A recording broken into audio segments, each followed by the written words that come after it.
Well, it's World Laughter Day. So we're going to laugh at ourselves, right? Like, ha, ha, ha, ho, ho, ho, he, he. We'll just, all right. Any day that I can make Susan Dempsey happy is a gold letter day for me. Like, and I made her laugh. Two for one. All right. So this term, I'm taking a class titled Becoming, a continued exploration of self-discovery. And the text for this class is this book that's on the screen, Self-Compassion by Kristen Neff. And the subtitle is The Proven Power of Being Kind to Yourself. And so within this class, we've had conversations with some seemingly simple questions. So we've said, what is your definition of self-care? How does your current self-care practice align or not align with Unity principles? What are some common things that your inner critic says to you? And how could you reframe that into something that sounds more like compassion? Or how do you use sacred pauses for renewal? What items are in your emotional toolkit for when you're feeling stressed or emotionally off-center? Those all seem like really simple questions. And our experience in this class has been that we've all had more moments to practice self-care and self-compassion, or at least we've noticed those moments more fully, and that we've all experienced some profound realizations by sharing with each other authentically. Now, it's a chicken and egg situation, right? Did we experience more times to practice self-compassion because we were taking this class and bringing it into our awareness, or was this class brought into our awareness because we really needed to practice more self-compassion and self-love? We've had that discussion too. I know that for myself, I've experienced several situations over the last few weeks where self-love and self-compassion and human connectedness were center stage. And I would like to say that I navigated them all with exceptional understanding and as my true divine expression. What I can say is that I navigated them all as a human being human. So in this course, we've explored the difference in self-love and self-compassion and how they relate to Unity principles or teaching. Sorry, I'm going to pause for a second. I'm hearing the microphone, and I'm feeling like Darcy is probably... Are you guys hearing the same thing I'm hearing? Okay. Yeah, maybe you'll switch. Let me turn this one off.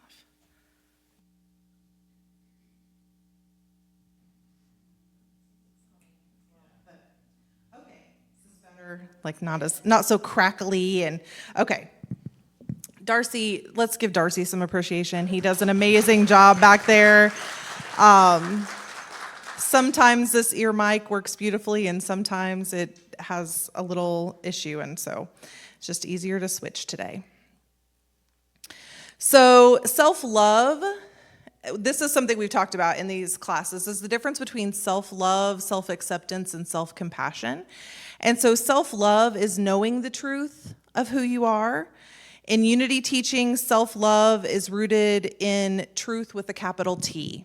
So it's the recognition that we are all expressions of God, that we are inherently whole and worthy and divine, and that our essence cannot be broken, lacking, or separate in any way. We know that Charles Fillmore taught that our true identity is spiritual and not material, that we're created in the divine likeness of Source. Self-love says, I honor the divine in me. I am worthy because I am. Self-love is affirmative and declarative. It's an understanding that brings us in alignment with Unity's second principle, I am, and our true nature as God and as good. So this is the voice we hear when we're grounded or connected with our Christ nature, that allows us to say, I know who I am, and I am a divine expression. Self-compassion is meeting ourselves where we are. So this is needed in a different moment. This is the moment where we've forgotten the truth, when thoughts of separation are ruling our experiences and our actions.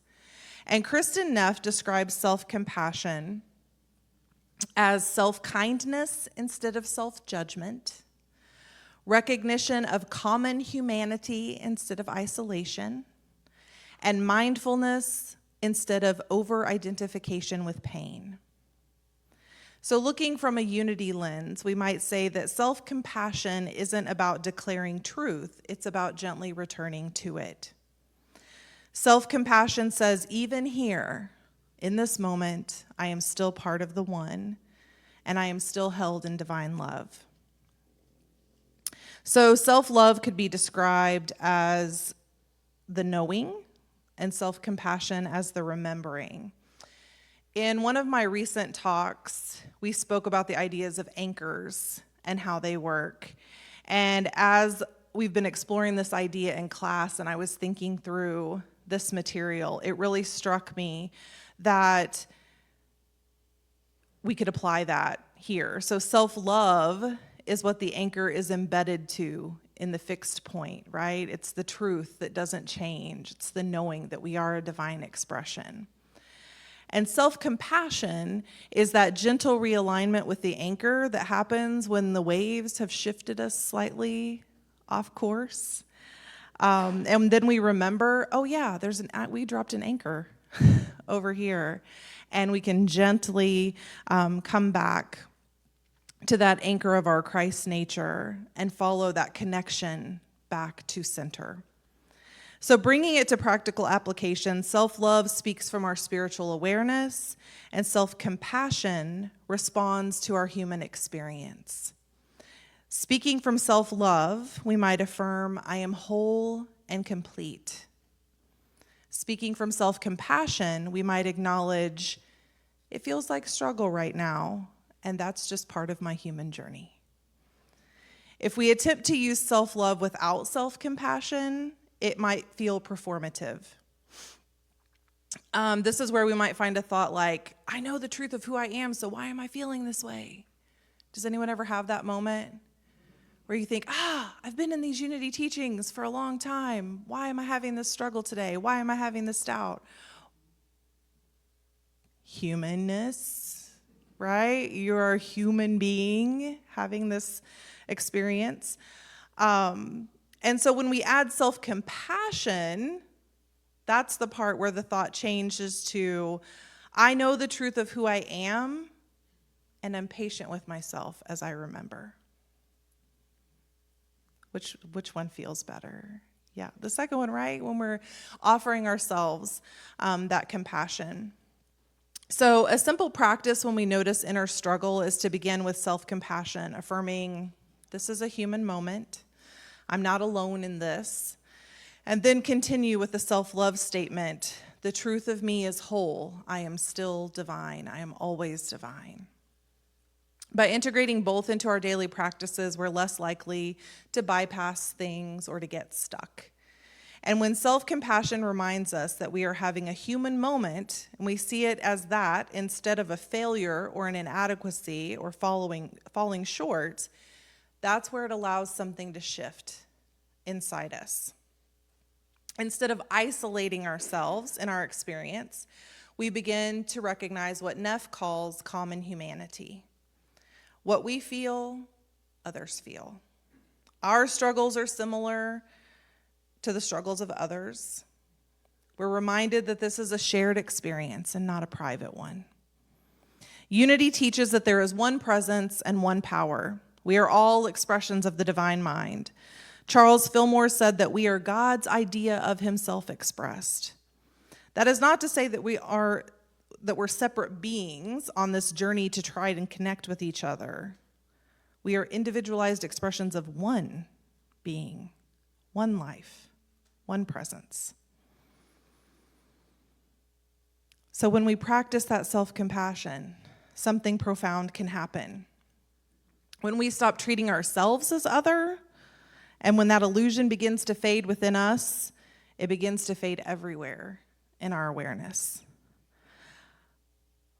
A quote from our self-compassion text, which is actually written by Albert Einstein. So here we go. Wisdom from Albert Einstein that I had not read before. A human being is part of the whole, called by us universe, a part limited in time and space. He experiences himself, his thoughts and feelings, as something separate from the rest, a kind of optical delusion of consciousness. This delusion is a kind of prison for us, restricting us to our personal desires and to affection for a few persons nearest to us. Our task must be to free ourselves from this prison by widening our circle of compassion to embrace all living creatures and the whole of nature in its beauty. Am I the only one who hadn't seen it before? So he calls our thoughts of separation an optical delusion. That's a powerful phrase because it says that separation isn't real. It's just what is appearing real in that moment, right? And yet we know how convincing this delusion or illusion can be. We feel separate when we're hurting. We feel separate when we're afraid. We feel separate when we feel and think that no one understands us. Even in those moments, that feeling is not the truth. It's just a very convincing story that our thoughts are telling us. And how do we free ourselves? Not by trying harder or attempting to fix everyone around us or to fix all the things around us, right? He says, widen our compassion. So here is where we gain insight as to why self-compassion is so key to our spiritual growth and oneness. If we cannot include ourselves in compassion, we will unconsciously exclude others. A mind that is saying, I am not enough, will inevitably find reasons why others are not as well. When we can meet ourselves with kindness, and that's real, centered, honest kindness, not just platitudes. We're no longer relating to life through judgment, and we can truly live as the unity consciousness. Kristen Neff says that self-acceptance and self-love are important, but incomplete by themselves. They leave out the essential factor, other people. Compassion, by definition, is relational. And the truth is that we are all learning, we are all healing, we are all becoming together. So I want to share some practical applications that we've shared throughout our course, which once again seem like simple practices, but typically we're given a practice for the week and we're encouraged to try and practice it at least once a day, and then we come back and we talk about what that experience felt like and what it looked like and if there were any shifts in our life for the week. So one is interpreting the illusion in real time. So the next time you feel triggered, emotionally activated, reactive, or defensive, there's a 3-step process. 1, give the illusion a name. One of my other instructors used to call this name it to claim it. And so that sounds like, this feels like separation, right? Because that automatically puts us in as an observer. Affirm the truth. There is only one life, one presence. And then expand your awareness. This person and I, this situation and I, whatever was triggering, this is all expression of the same source. So this doesn't mean we have to agree with everyone and everything. It doesn't mean that we have to condone behavior that's harmful or hurtful.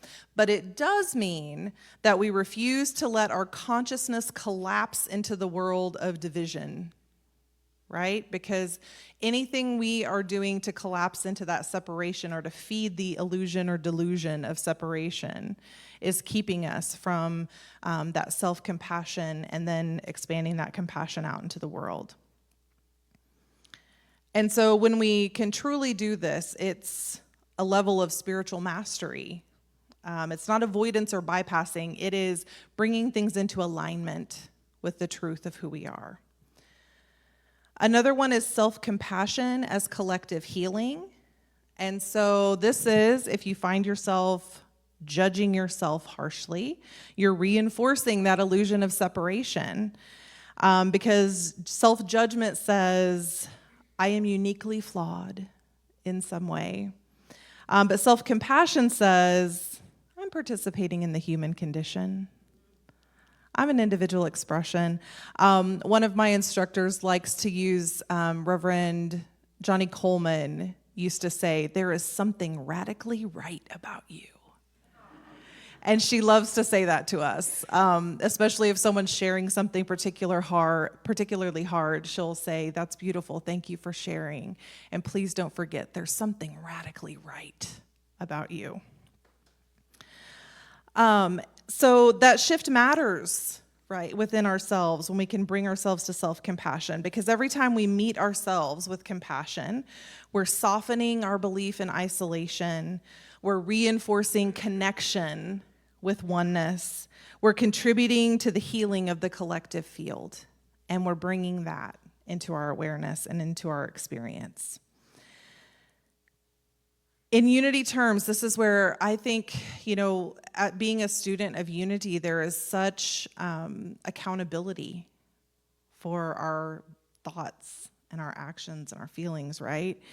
And so Unity says the consciousness you hold is never private because we are one. So we are contributing to the collective consciousness, whether we are in awareness of that or not.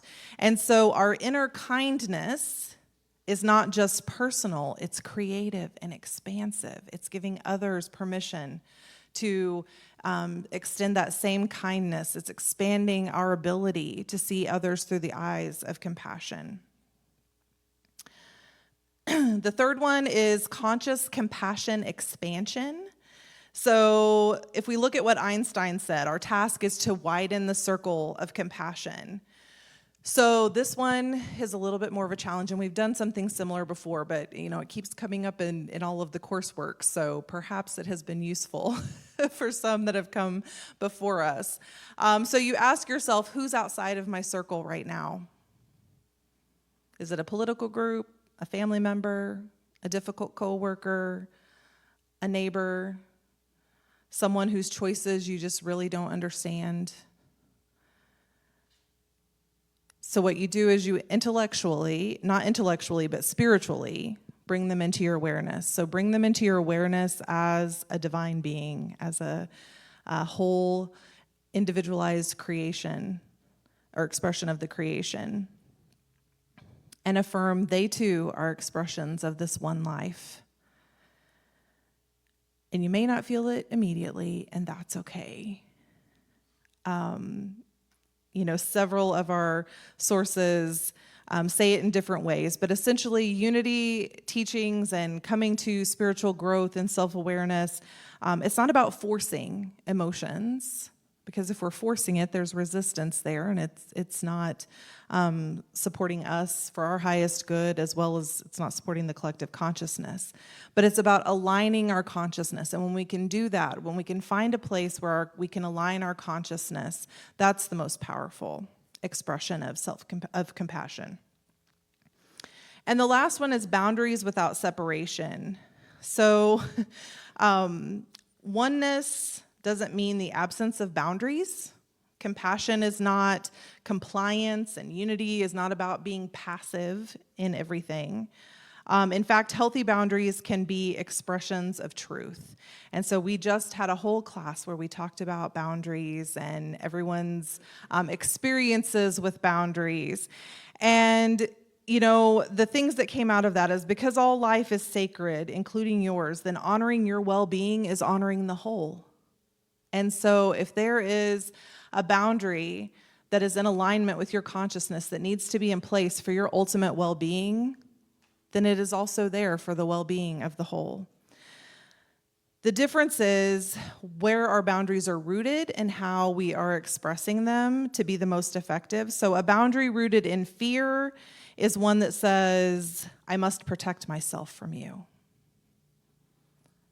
Does that feel expansive? You know, like, right? But we do that, right? And sometimes it's because we have to put something in place. We are trying to protect ourselves in some way. But if we stay there with this boundary has to stay in place to protect me from you, then we're not truly finding that place of alignment. A boundary in truth says, I honor the divine in me and I choose what aligns with it. That's a powerful statement. I honor the divine in me and I am choosing what aligns with it. And again, if we are honoring the divine and choosing what aligns with that, we're choosing to align with the one consciousness, the one power, and the one life. And we were reminded in class, and I think it's always an important reminder, that a boundary is not an expectation of someone else's behavior, much as we want it to be, right? We want to say, I've set a boundary that you won't talk to me like that anymore, right? Because that's really not a boundary. That's a rule. Like, I'm trying to set a rule. I'm setting an expectation about your behavior. But a boundary is something that we say, I will choose how to respond in the presence of certain behaviors. So if I'm saying I am divine and I am choosing me and I am choosing alignment, if someone talks to me in a certain way, I will choose to walk away from the conversation. Or I will choose to say, I don't accept the energy that's coming my way right now, and I'm going to need to step away from this interaction. We are choosing our behavior in a boundary. Like I said, not, and that's how you can say that you're choosing, I am divine and I am aligning with it, because I'm going to align my behavior, I'm going to align my actions with my divine self, not have all these expectations of others and then feel really superior when they're not successful in meeting all of my expectations. Yes, humanness, right? Okay, so I want to take a moment to invite you into a meditation. So just begin by settling into your chair. Find a comfortable position. Allow your body to feel supported.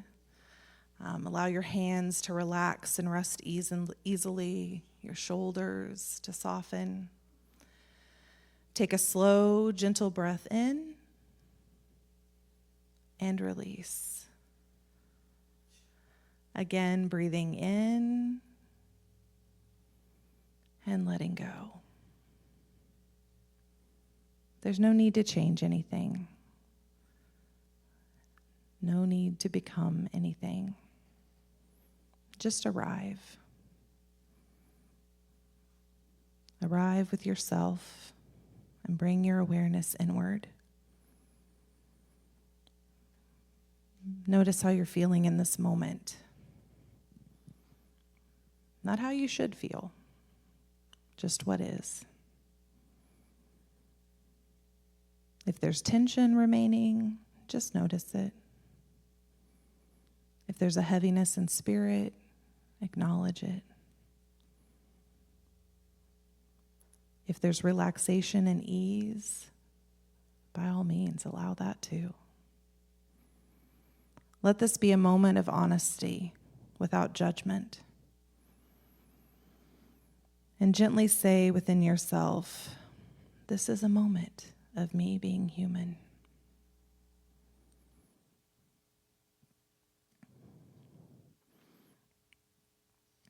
Again, no fixing, no correcting, just allowing.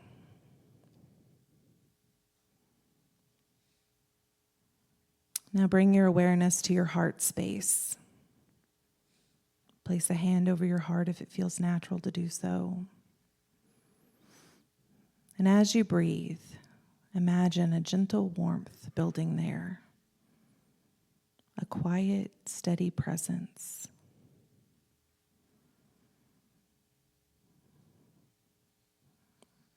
And offer yourself these words silently. May I be kind to myself in this moment.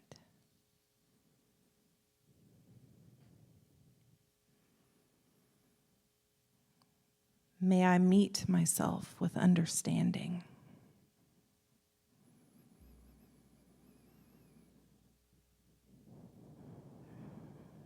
May I allow myself to be exactly as I am.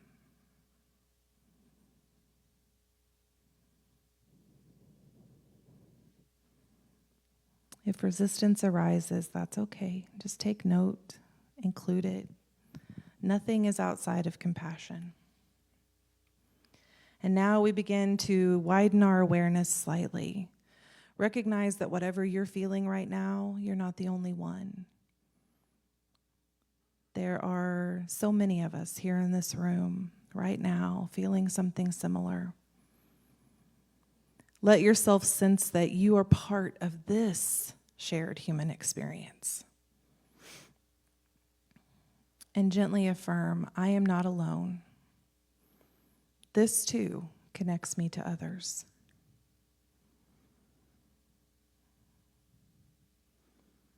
Let that awareness soften any sense of isolation and allow your awareness to expand even further beyond your individual experience into a deeper truth. Beneath all the stories, there is one life, one presence moving through us all. The same breath that is moving you is moving all beings. That same essence is expressing in countless ways.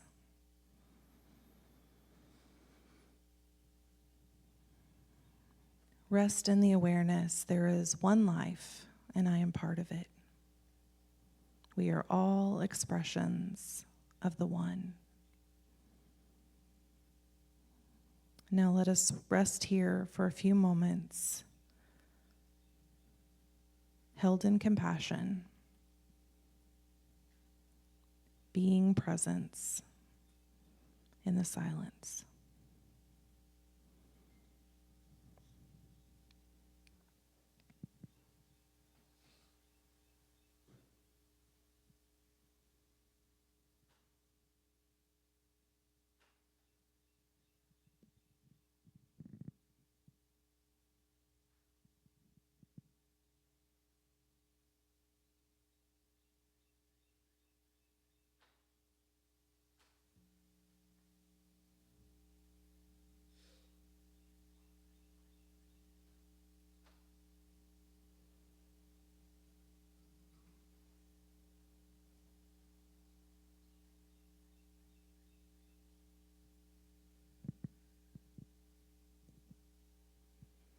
And gently bring your awareness back to your breath.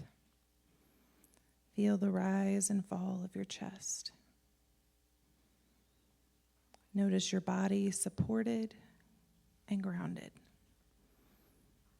And when you're ready, open your eyes and return to this room.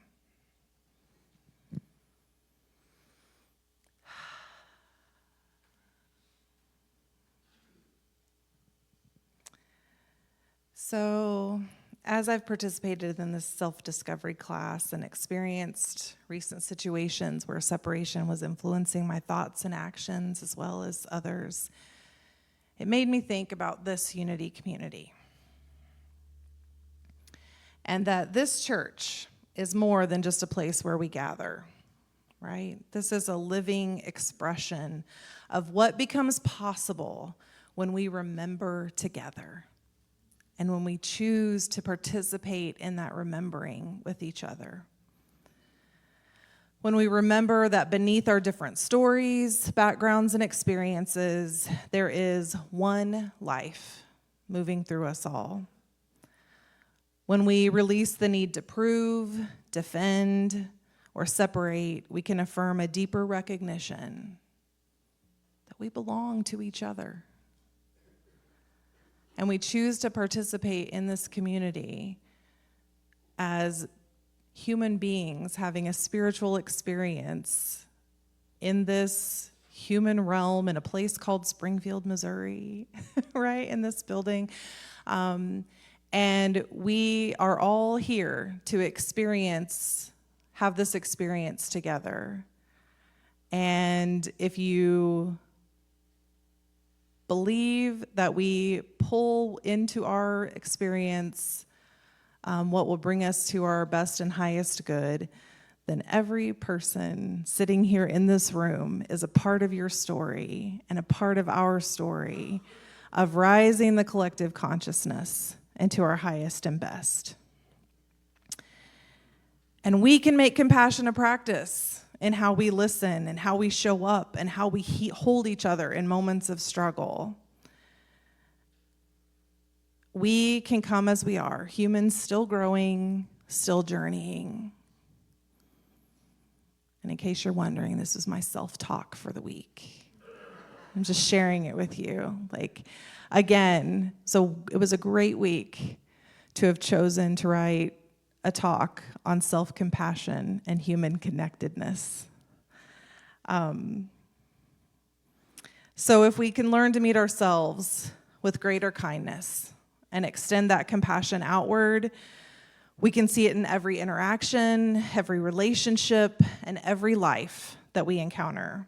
This is our power of connection, our willingness to be present with ourselves and to truly see the divine in one another, to recognize that we're all here as humans doing the best we can every day.